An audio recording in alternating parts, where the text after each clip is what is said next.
Yes, Peeps Nature starting off this week's edition of Saturday Afternoon's Main Event.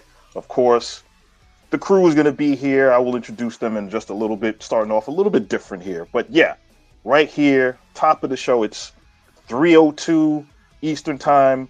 We're going to give you the normal, customary traits that give you that flavor of a Saturday afternoon. And that, of course, is laughs, good times, and all the wrestling news possible. So we thank you for all of those people that are joining us on all of our different handles and different places that you can see podcasts.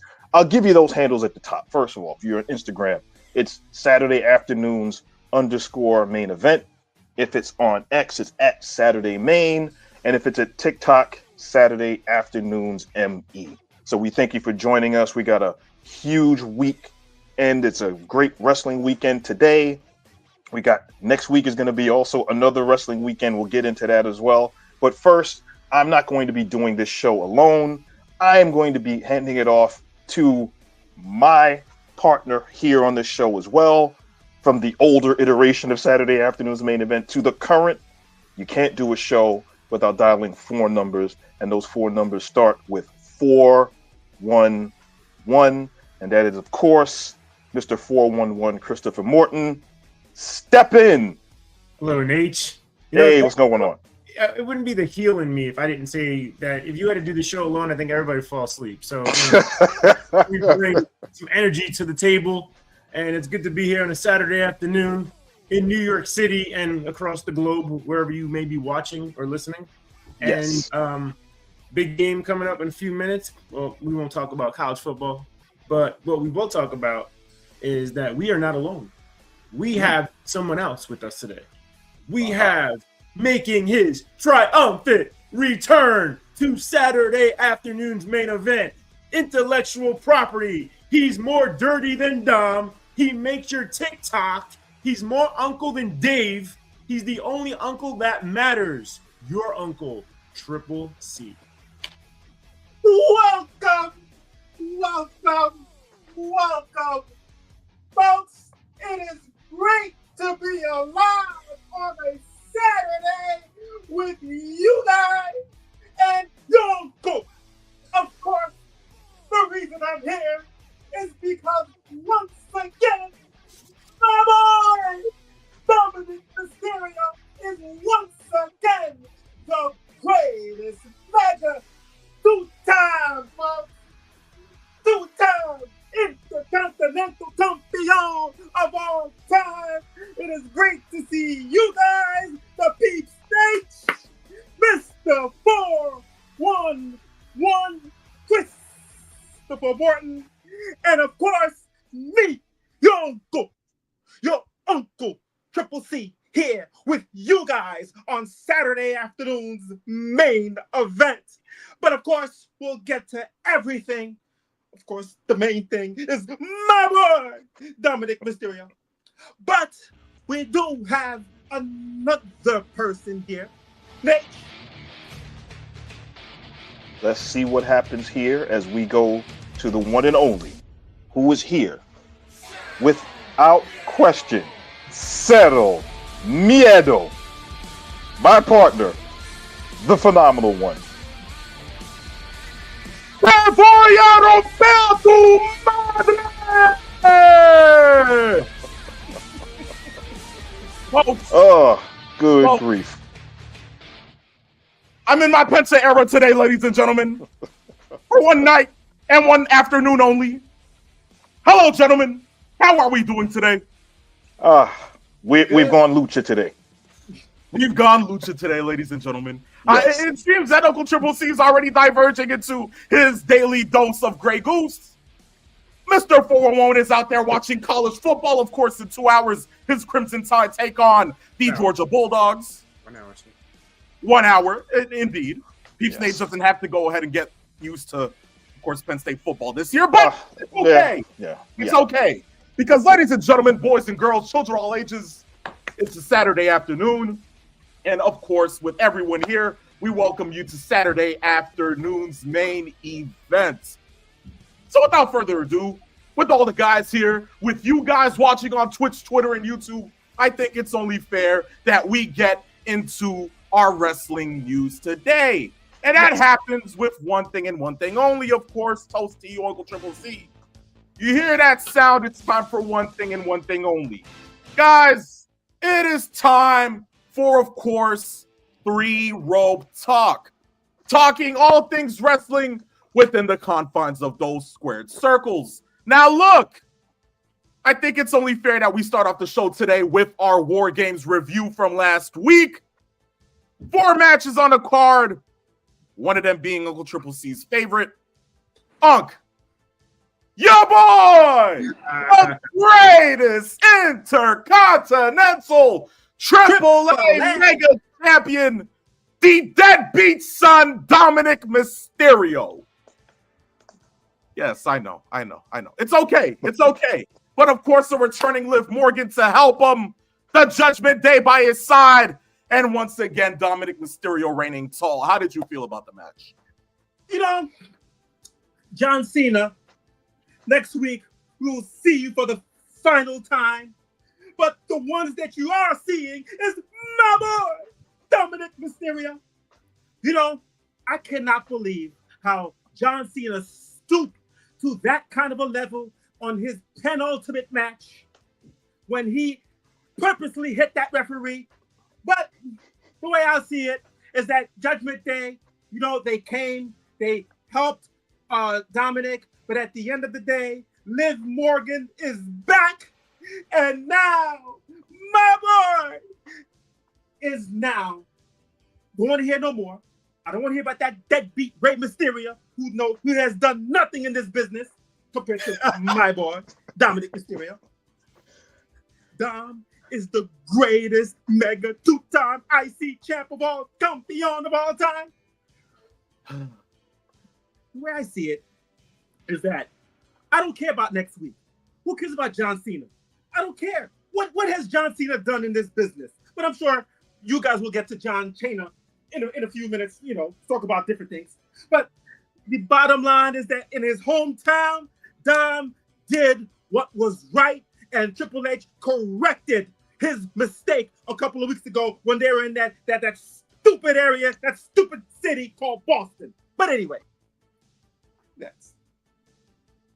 At least he's not the greatest luchador of all time, because we know who the greatest luchador is. But of course, I digress. Well, you could be the greatest or whatever, but the bottom line is that Dominic is the king of the luchadors. Anyway. Yeah, okay. Anywho, the lucha era continues. Moving on to the women's world title match, Stephanie Vauquer defeating one Nikki Bella in what was definitely a match to see, a match to witness. It was genuinely a good match. Chris, what were your thoughts on it? It was solid. It definitely, I love her finish. Her finish is tremendous. The fact that she hits it. I don't have much recollection of the match other than it was pretty quick and to the point. To the point. Indeed. But now, of course, we talk about the War Games match, which a lot of people on social media and the IWC had a lot of negative things to say about them. But genuinely within it, on the sector, peeps Nate, when it comes down to the War Games match for the men and the women, in total, overall, how did you feel about them?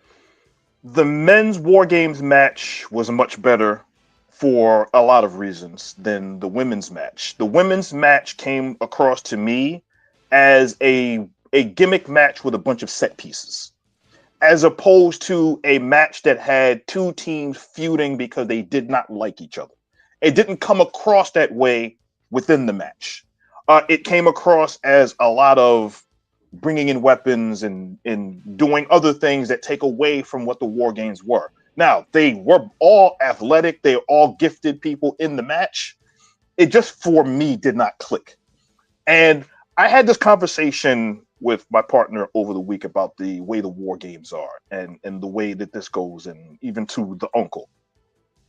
The War Games has always been a match that either starts a feud or ends a feud and continues someone within that feud to something else.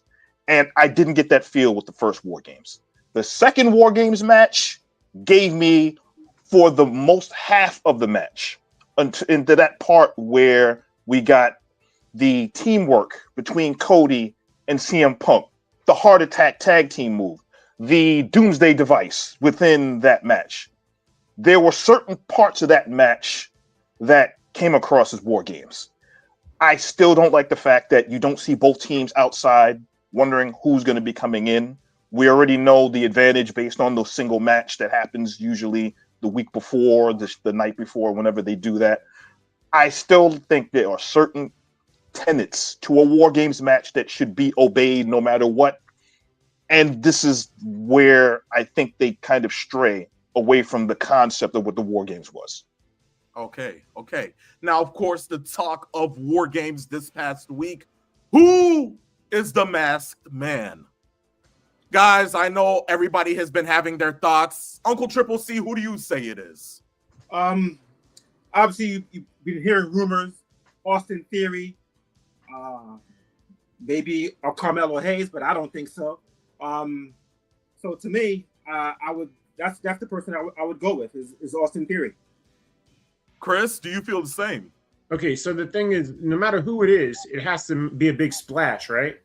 So based on where has he been, Austin Theory returning, is it really going to get that big of a pop or that much? Is he going to get that much heat when they reveal it's him? Because we haven't seen him. It's almost like, what? Why now? You know what I mean? Why now with him? Unless they have a really good storyline written and planned, that remains to be seen. That's the only way it works. If it's just Austin Theory's back, he's the guy, well, what do you do with it? Because that's what I care about. Indeed. Yes. Okay. Well, I'm not going to get to Peeps because Peeps and I had a conversation over this past week about who the masked man should probably be. Yes. You guys have said Austin Theory. I've heard people say Montez Ford. I've heard people say Carmelo Hayes. But how would it make sense? Now, Yes. Chris, you made a great point. Austin Theory. Why? What would be the story that they would tell with this? I feel that it isn't Austin Theory. Why? Because why would Austin Theory, a former disciple of the Monday Night Messiah, Seth Rollins, be a part of the Vision? Unless he might be a rat or a mole working for Rollins in the past tense. But still, it doesn't make sense to me. Now, I went ahead and I told Peeps this past week, what if they didn't reveal the masked man because the masked man is just an illusion? What if the masked man is a placeholder for an individual who should be revealed by next year? Somebody who has history with Punk, an individual who genuinely hates Punk, an individual who also goes by the moniker best in the world. They didn't reveal the masked man for a reason. I feel that they should have revealed it at least by Monday. There isn't any other pay-per-views leading into the rest of the year. So why would it make sense that on the last PLE of one of the big 4, big 5 PLEs that WWE has year-round, that they wouldn't go ahead and reveal it to us? Because you want a storyline. You want a whodunit. So to me, that makes the most sense. I mean, I'm looking at that Braun Breaker CM Punk match to open up the new year. I figure that's probably the time that they will reveal who that person is. But why would you want to reveal for the next 3 weeks, especially you got the holidays coming up? So to me, that doesn't make any sense. Have a whodunit storyline. There's nothing wrong with that. Exactly. But what if it does come around to be Austin Theory? You said you wanted to be a big splash, right, Chris? So what if Austin Theory was recruited into the Vision? What if he is a part of the Vision? But he wasn't recruited by Paul. He wasn't recruited by Breaker, nor Bronson, nor Logan Paul. But he was recruited by somebody returning to the company. One Chris Jericho. Can Jericho really move that fast? That's why I say it's a placeholder. Yes. Because there's no way in hell someone who doesn't have history with Punk would be gunning for Punk like that. Unless there is pure, distinct history with that individual. Yes. If you're talking about the Vision, you're talking about the future. Shouldn't the future sit under the learning tree of somebody who goes by best in the world? The learning tree. Oh, God. Unintended, my dear uncle. So, for me, I'm calling Chris Jericho. Genuinely. I feel that the man behind all of this, he might just have a big reveal. It's me, Punk.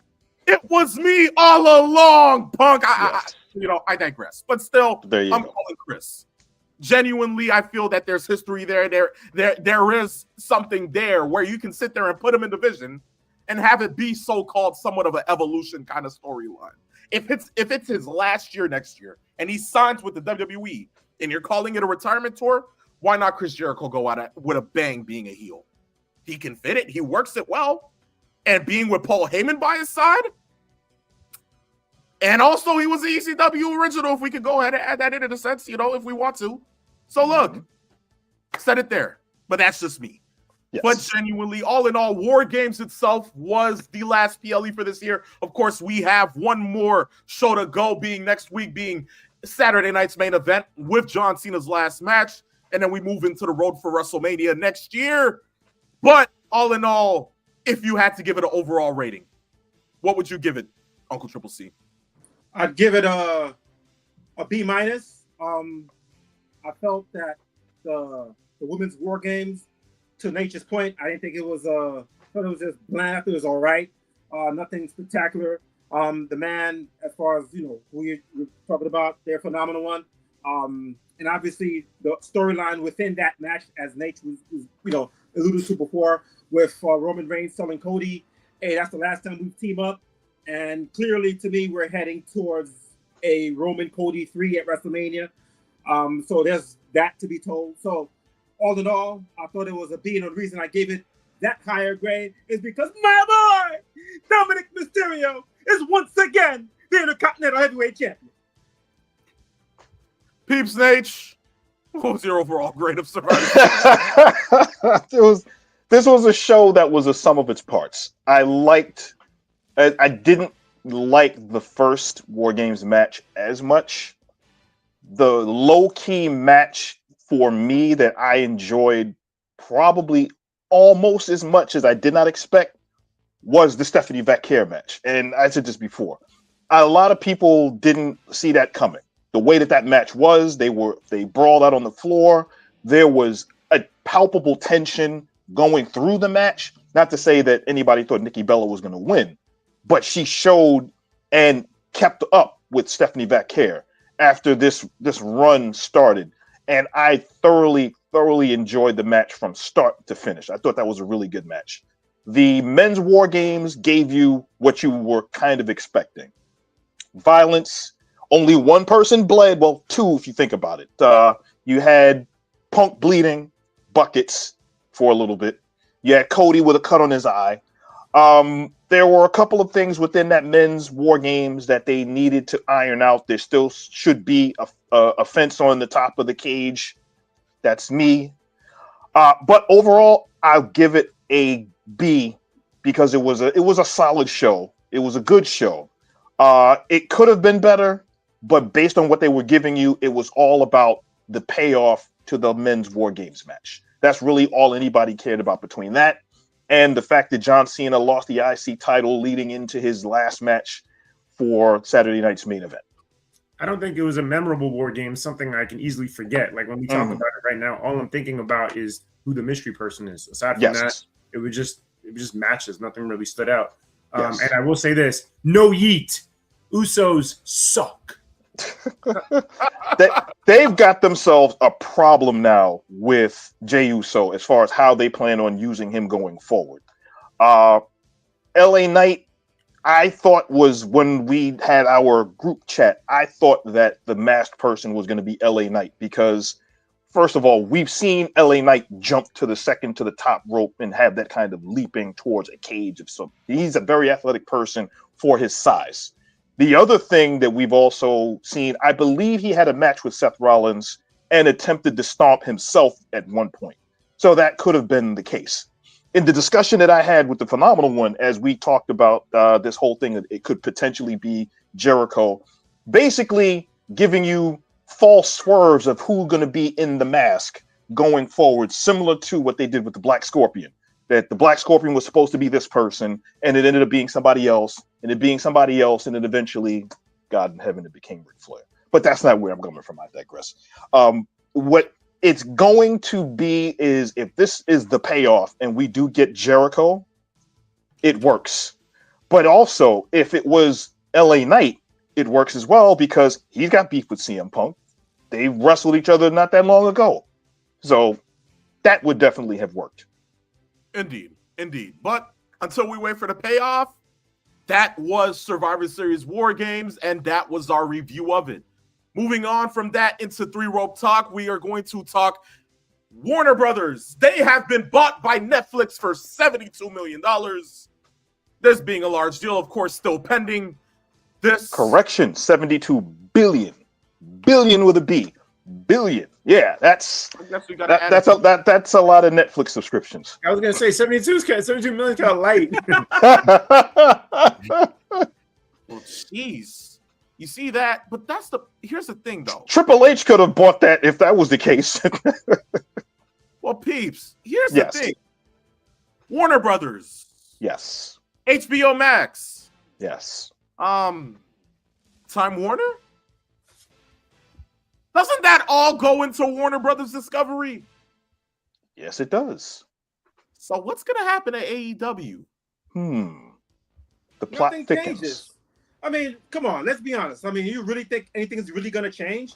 I mean, just because remember, it's Netflix that bought Warner Brothers. So it's not like it was WWE. WWE is under the umbrella of Netflix. And of course, everybody knows that you're still under the umbrella of the Uncle Triple C era. But anyway, continue. Yeah. I think what this breaks down to, if you're getting into the minutia of the deal, is that if you're looking at what Warner Brothers Discovery may have to go through, it's mostly for the IP, the DC IP, the movie library, HBO Max. They're going to divulge themselves of the television arm on some level and probably spin those off like CNN and Turner Network. They're going to spin those off separately and sell them probably under another company. Somebody else can buy those properties off and move it that way. Second of all, it's not going to happen or go through for quite some time because the FTC and the SEC, they're going to have to really go through this, and there's going to be hearings, and they're going to have to go over copyright law, make sure that there's no monopolization. So we're talking probably at least 6 months to a year before this gets finalized. So before any of that happens, we'll have to go through that step. But in general, this could be detrimental to AEW only in one way, and that's if there is preferential treatment toward WWE on Netflix going forward, if that's the case. Because we know there are internationally, the WWE network is on Netflix. Pay-per-views are already on Netflix internationally. So if there is a quote-unquote conflict of interest with that, then Tony Khan may at some point, maybe on the streaming end, might need to look somewhere else. But that's neither here nor there. Well, indeed. I know that. I'm sorry, the library is leaving Peacock, so guess what? Yes. And that is, I believe, on the 31st. Not the entire library.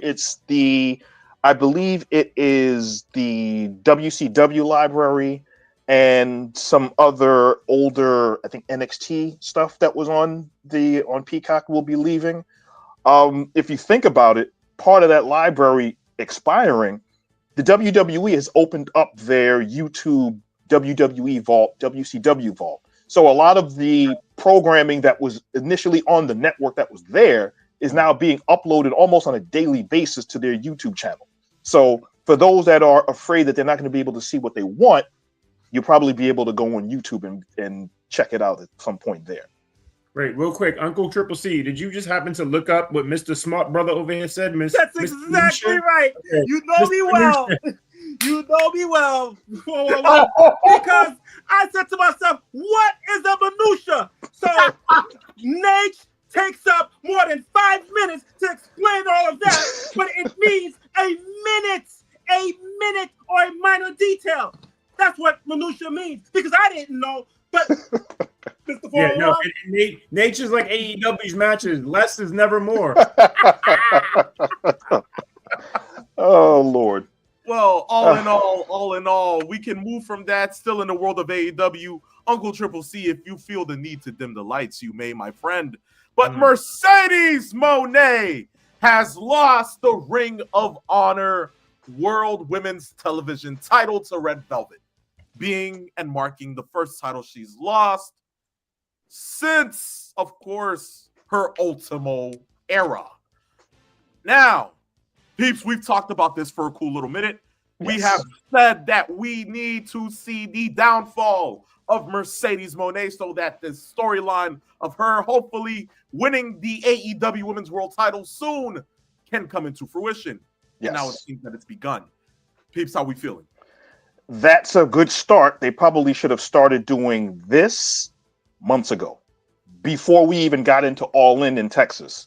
And the start of that would have then precipitated certain things for the rest of the storyline that they were trying to craft, because no one wants Mercedes Mone to win the AEW Women's World Championship unless she does something about the belts that she already has. I think the next clue will be when she eventually loses the TBS Championship. That will be because that is the first in AEW championship that she would have lost. So if they're going that route, it's a start. But the match that she had with Red Velvet being put in what used to be called the bank statement and then reversed and rolled in and was pinned was a pretty good reversal. Let's see more of that going forward to get these belts off of Mercedes. Chris? Yeah. We'll see what, like you guys talked about, right? 3 times the charm to win that world title. And I mean, who knows what Tony Khan is thinking and what the plan is and how she's going to go back and lose all those titles on the independent scene. And will we even see any of that, right? So what does it matter if we don't see it? Indeed. Yes. Well, in that sense, we can move on from there. Hopefully the storyline of her hopefully dropping all of them and winning that world title comes into fruition. It works well, and that payoff can be certainly something that we can talk about and exasperate about on Saturday afternoon's main event. But from there, we move from AEW to TNA. Uncle Triple C, you may undim the lights. TNA will go to AMC starting Thursday, January, I believe, 6th. On the 15th. I believe it's on Dr. King's birthday that they're going to be moving on there. So you see that. Isn't that something good? TNA. Don't they air their show on Thursdays? Yes. Okay. So within that sense, we should be happy about that. This should be something good. And from what we're hearing from the TNA president, they are still supposed to be having their partnership with WWE. Yes. So is this great for TNA or what? Uncle Triple C, we'll start with you. Most definitely. TNA now moving to an actual cable company that we can actually pronounce, something that we actually know, AMC. And listen, it's a good deal for TNA. And listen, AEW, watch out, because if TNA comes on strong and their numbers start to grow, into that neighborhood. I don't expect them to go to that neighborhood of where even AEW is right now. But if they start to grow to that kind of level, TNA could be really the number 2 promotion in professional wrestling. Mr. 411? Yeah, that will take some time, I think. I mean, I also think I'm curious, when the deal happened, did they get confirmation that WWE's involvement would still exist? Because if you just get TNA without WWE involvement, I don't know what kind of rating you would be expecting on a week-in, week-out basis. So that's a big factor going forward in terms of that relationship continuing to exist. So we shall see on that front. But overall, I think it'll take time for them to become the number 2 company in the country. Again, a lot to be unfolded with the Netflix deal too, WBD, and where the future of AEW television will live. So there's a lot remains to be seen. Yes. Okay. At least we know storyline wise that their main storyline is still heavily involved with NXT, because they did Final Destination, Final Resolution. I'm thinking of the movie. Final Resolution was yesterday. And we saw Frankie Kazarian win his match against Fandango. I guess he's calling himself Johnny Dango Curtis. A weird name. But yeah, he wins. And there was an actual brouhaha with the TNA wrestlers that came in and decided that they were going to start a big brawl in the ring. And what ended up happening is the TNA wrestlers that were there decided to, the NXT wrestlers tried to burn the TNA ring with lighter fluid until we had some of the guys from TNA come in and break that up. And the bigger storyline that they're doing is Santino Marella's daughter, who is supposedly married to Stax, coming in, and they're going to have a fight. And then Stax then punches Santino in the face at the end of the show. So their big storyline that they're doing is NXT overtaking their company and trying to do what they can, kind of like a true invasion angle. I think they're in good hands right now in the interim. So let's see what they do from the standpoint of building on top of that now that they're going to be going to a new network. I thought you were going to say Moxley hit the building and tried to set the ring on fire. That would not. Ironically, it was, of all people, Lexus King, who used one of the those lighters that have the handles in it. He pointed it at the screen as if it was a little pew pew, kind of in retrospect to what his dad did with the Pillman and Austin angle. So very, very interesting the way it was done. Santino, a deadbeat. Let's continue. Uncle Triple seeing deadbeats. I don't know what's up with him today, man. But look, from there, we'll also begin talking about TNA right here. NXT deadline, of course, is tonight. It is a pretty stacked show within what you can see on the screen here. What is the one match that you guys are looking forward to? Peeps, we'll start with you. Well, I know the main event is going to be good, irregardless, just because of the stakes involved. Because Obafemi and Ricky Saints, the winner, not only being NXT champion, is going to face Cody Rhodes at Saturday night's main event, which is a huge get for whoever wins. But Javon Evans and Slater and Hendry, and that is going to be a match that I think steals the show, just because of all of the combustible elements within that match. Even though you have Dark State in there, I think that all of those involved have great chemistry, and they're going to really show up in that match. That's what I'm thinking. Okay, Chris. I definitely like this Survivor Series challenge match. That looks entertaining for sure. Yes. Indeed. And Uncle Triple C. Yeah, to Mr. 41's point, I do like the Iron Survivor Challenge. Although I am looking for the Ricky Saints Obafemi, I think this is the last hurrah for Oba on the NXT roster. I think it's time for him to go to the main roster. And listen, Saturday night's main event is going to be a big showcase for him. I think Oba, taking on Cody is it's going to be interesting next week. But I like Ricky Saints and Obafemi as far as my match of the night. Uncle, let me ask you just a quick question. Which brand do you believe Obafemi would best fit on? Do you think he'd fit better on Raw or SmackDown based on his style and what he would slot into if they used him the right way? I think he's better off on SmackDown. There just seems to be, well, then again, Roman Reigns will be on SmackDown eventually, if we're foreshadowing or forecasting what, the main event of next year's WrestleMania will be. So, but then again, as far as the brands, really and truthfully, do we really have split brands, really? Everybody shows up, on Raws and SmackDowns, but I think Oba being on SmackDown as a heel, I think would benefit him. Yes. Right. Okay. I guess he would be the anti-Walter.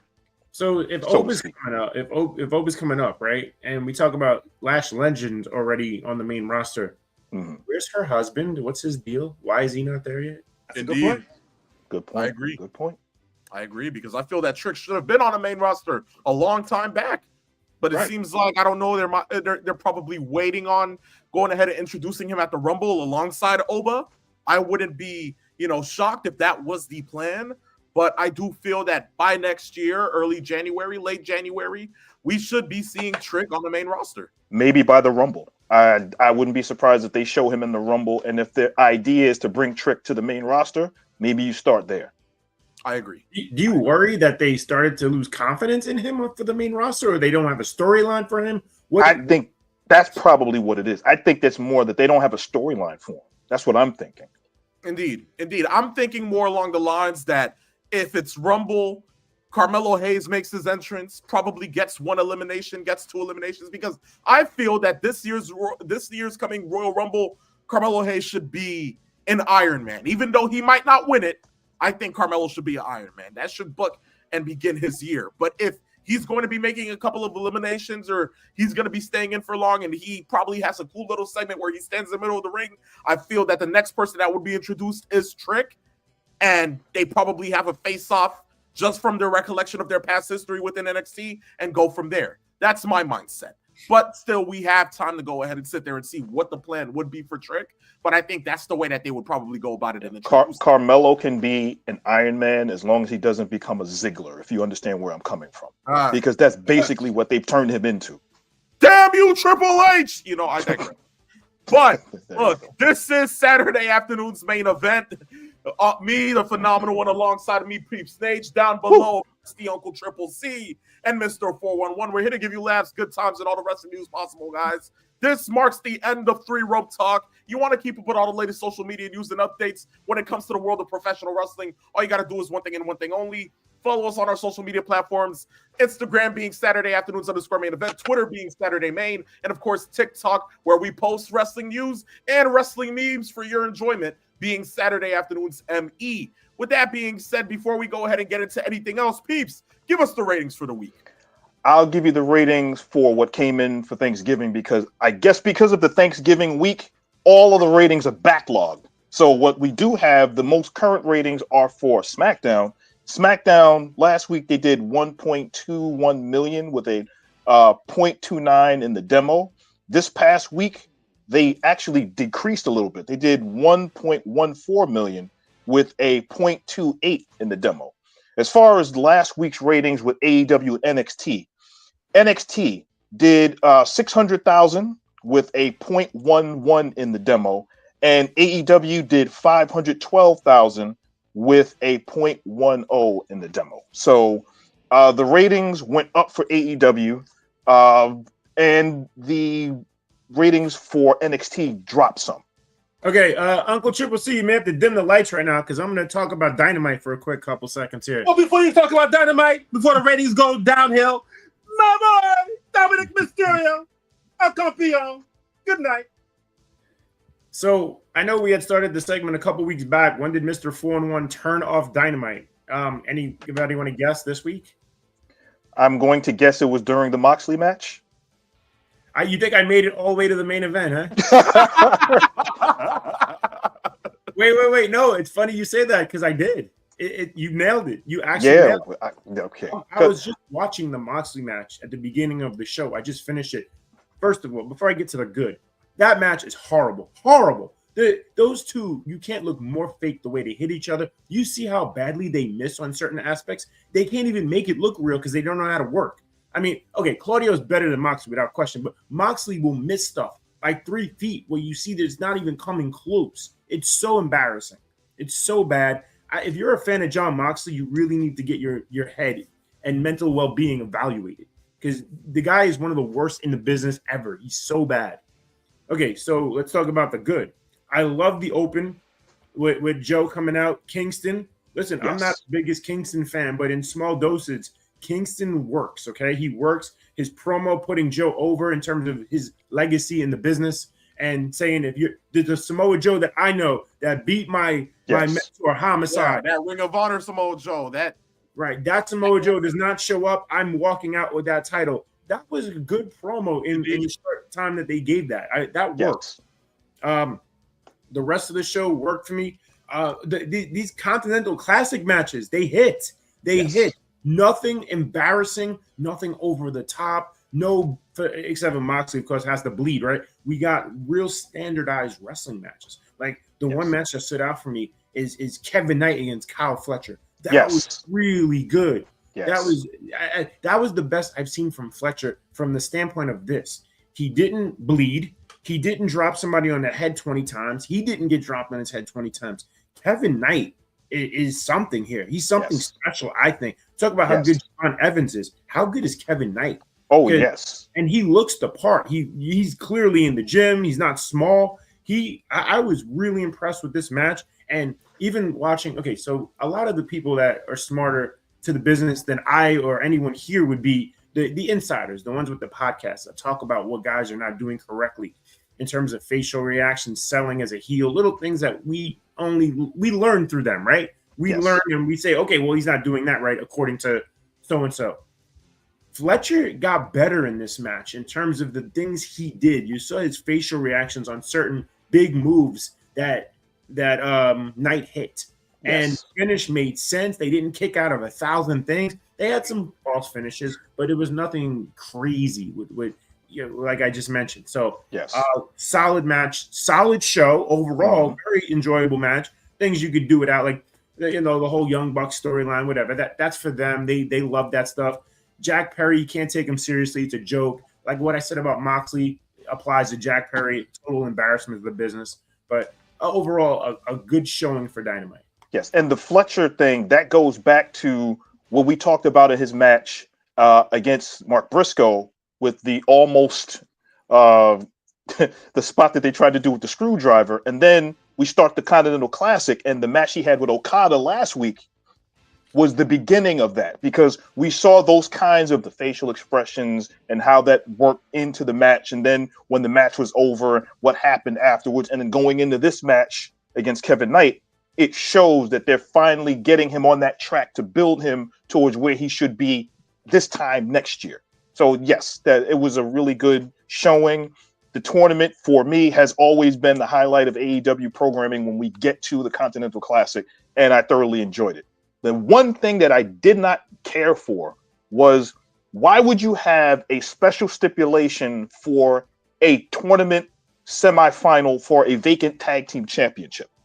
I have no problem with certain aspects of that women's tag team championship, but one match, if you think about it logically, one semifinal was a regular match. The other one was a falls count anywhere type match. If you're looking at it from the outside, how is that fair to the other team facing a team that was potentially beaten up through a match like that? So there's that part that they kind of needed to work on. But we're going to get a championship final, I believe, next week. Real quick, the women's hardcore match was really stupid. I think I was busy doing stuff, or I may have turned it off because it was stupid with the blood and all that other crap. I'm sorry. Let's move along. Unless, Rich, you got something to say about Dynamite. Not at all. Not at all. Not at all, my friends. But that marks the end of the ratings. Uncle Triple C, you may undim the lights. But now we move to the part of the show.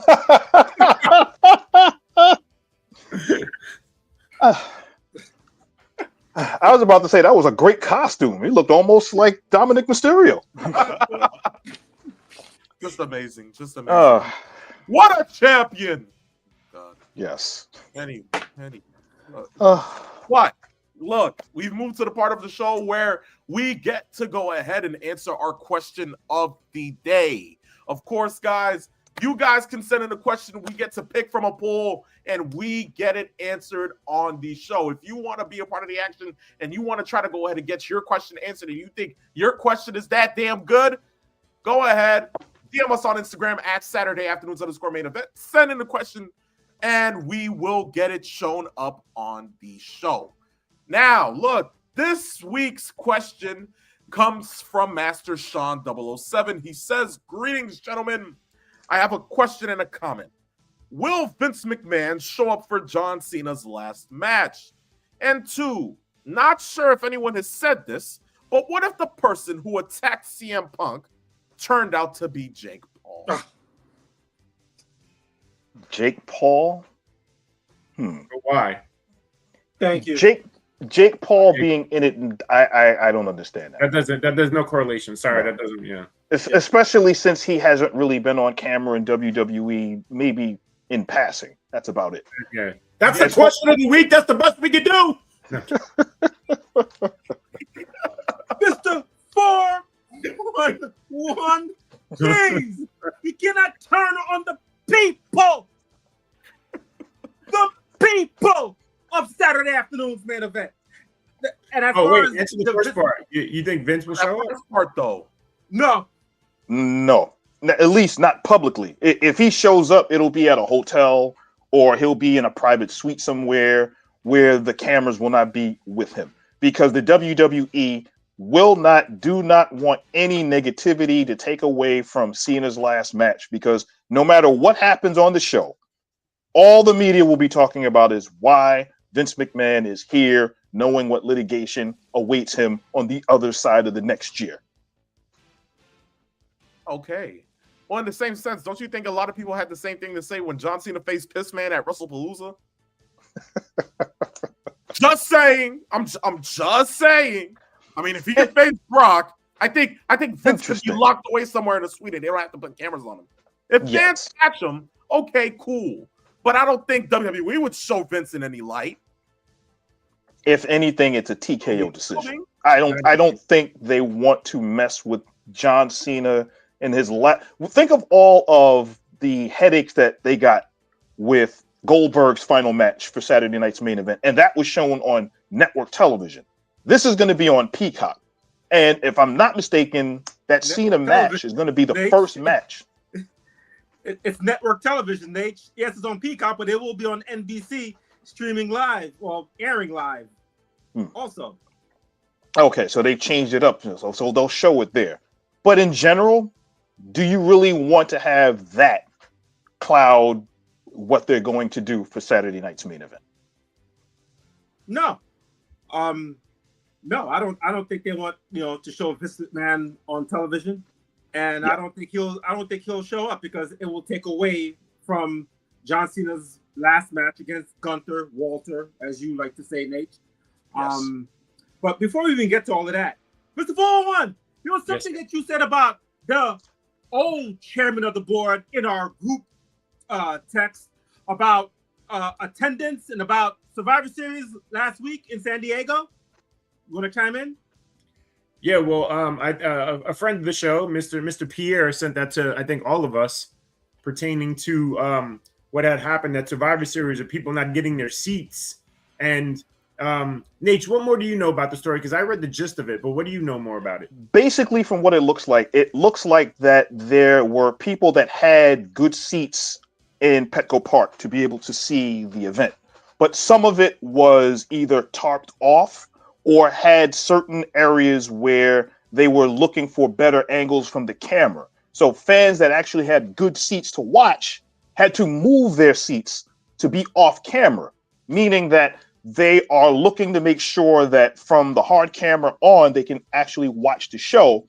People that paid good money either then had to go to other seats or had to stand up and watch in the aisle. And this is something that what was brought up in the video is that a WWE fan they're taking too many of these kinds of things going in, paying the exorbitant amount of money that you're spending on a ticket, and then having to go and then wonder, wow, I got a good seat. Now you're telling me I have to move? Why is this the case? And under the Vince McMahon regime, first of all, tickets wouldn't be this expensive, but also number two, that kind of maneuvering and moving around probably would not have been happening. So I think that's where the issue lies with that story, and I can imagine how many other videos online through social media of people going to events have probably had to go through something similar. Maybe not to this extent, considering this was a big stadium style show, over 40,000 people at Petco Park. But going forward is going to be something to watch. Uncle Triple C, you remember our time when we went to a Ring of Honor show in New York City and we had really good seats and we were told that they were duplicate seats sold for whatever reason on multiple platforms, and that we had to stand and watch the show? Right. You remember that? Yes, I do. Yes, I mean, thankfully it was a small building, so we got to see everything, but they did take care of us. So I'll say that Ring of Honor, on the next set of tickets that I bought, they gave me like an incredible discount. But for this to happen in WWE with TKO, and we talk about the fan-friendly atmosphere that doesn't seem to exist anymore. They don't care about the fan now. this again. Let's see how many people stop buying tickets. Right. Indeed. The fans have a voice. Boycott. I say boycott. But within the same sense, Corey Richmond had a question. He said, better question. Does Trump show up? You know, I heard this before, that this was one of the main reasons why they might have moved this show to DC in the first place, as opposed to doing it in Boston. Would it happen? I could see the WWE doing something like that. Will it happen? I'm not sure. I digress. Second one of the day. Why not? But actually, that's the third. Third? Yeah. Look at that. We keep it count at this point. Gracias, peeps. But we've made it to the last topic of today's show. We got 5 minutes to go here, ladies and gentlemen. About 5 to 7. But look, Gunther is the one to face John Cena in his last match. Oh my gosh, what a shocker. We didn't know it was going to be. We called this months ago. Everyone's exactly. So within the same sense, now that we sit here and see that Gunther will be facing John Cena indeed, I think we have to only talk about the story now. We only have a week till John Cena retires out of the WWE. And last night on SmackDown, Gunther had some words after his match against LA Knight where he said, John Cena, you will genuinely indeed tap. Guys, I think we understand what the finish will be for next week. And I think we know the inevitable. John Cena is going to pass out to Gunther. But is it going to be that simple? Is it that cut and dry? That's what we're getting? So, guys, what has been John Cena's mantra for the last 23 years in WWE? Never give up. You really think John Cena's going to tap out to Gunther? No, right. And I'm just saying that he's going to just, that makes sense. Yeah. Uncle Triple C, do you have thoughts? Do you think that it will be anything else? Do you think he would take a clean pin? Listen, the bottom line is that Dominic Mysterio beat John Cena last week. That's all I care about. As far as next Saturday rolls around, John Cena, listen, him looking up at the lights, that's the way, time-honored tradition. We've said it how many times. Gunther defeating Goldberg in Goldberg's last match was Saturday Night's Main Event. Gunther beating John Cena, to me, it's a foregone conclusion. I can see, it's not even going to be about the loss. It will be about the celebration. It will, as John Cena wanted, he wanted to start off the show with them two, and then leave it to the younger guys for the rest of the show, whatever. It's funny. That's actually the way Saturday Night's Main Event used to be. Back then, Hulk Hogan used to literally have either the first or the second match, and then, everybody else would come on later on. Granted, he used to start 11:30 at night. But as far as this goes, listen, John Cena's had a great career. Losing to Gunther is nothing to be sad about.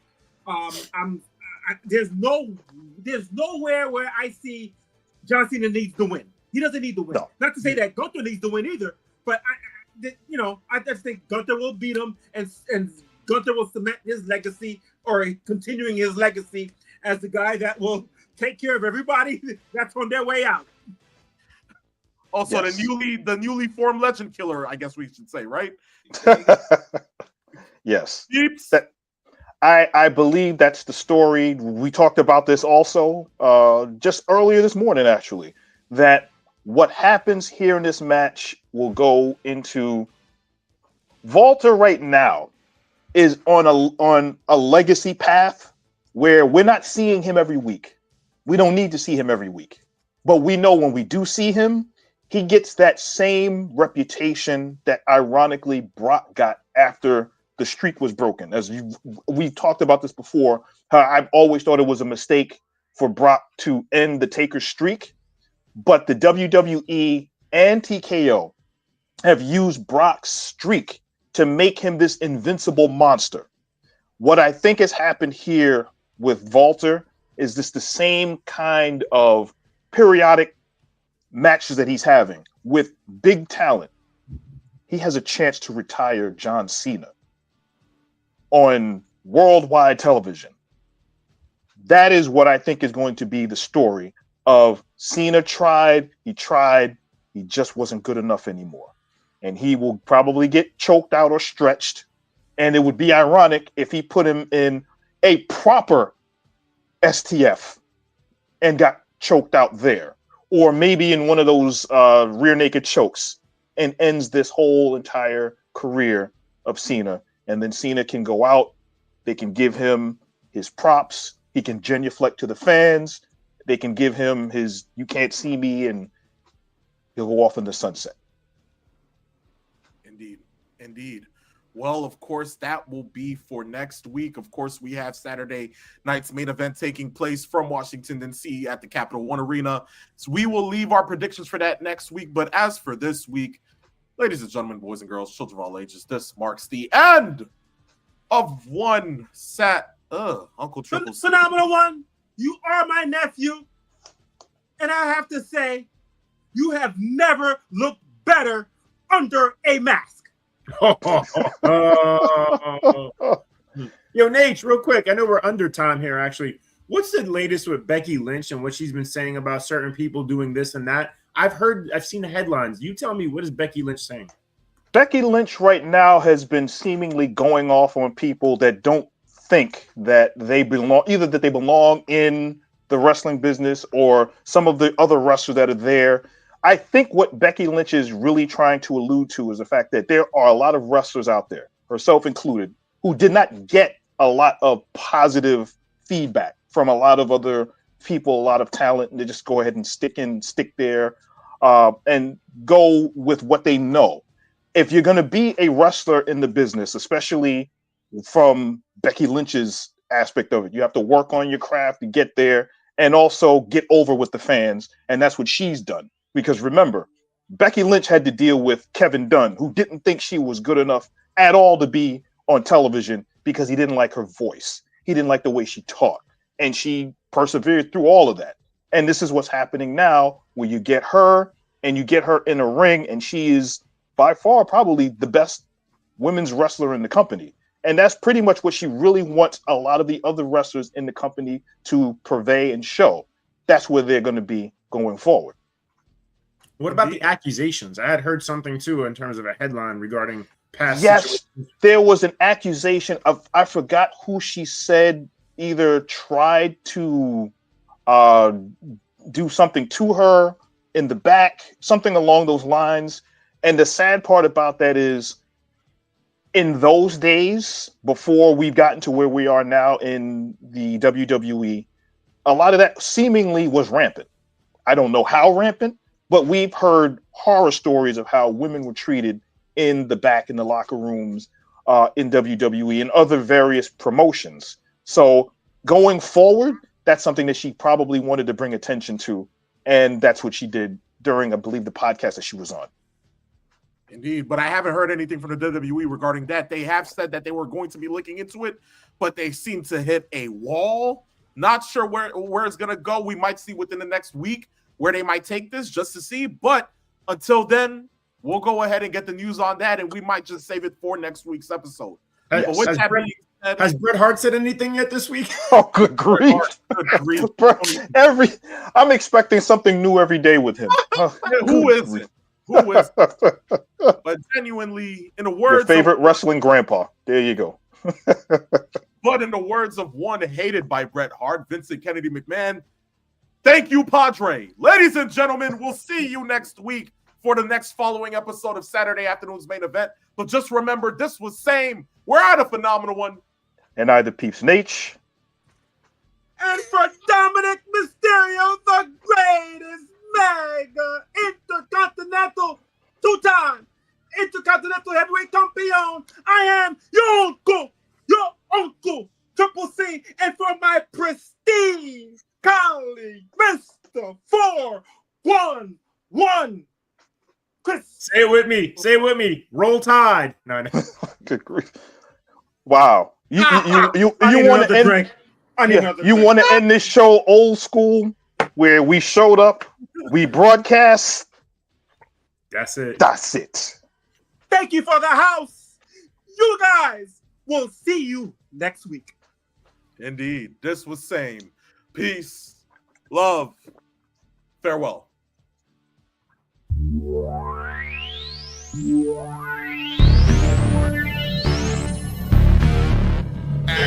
Peace.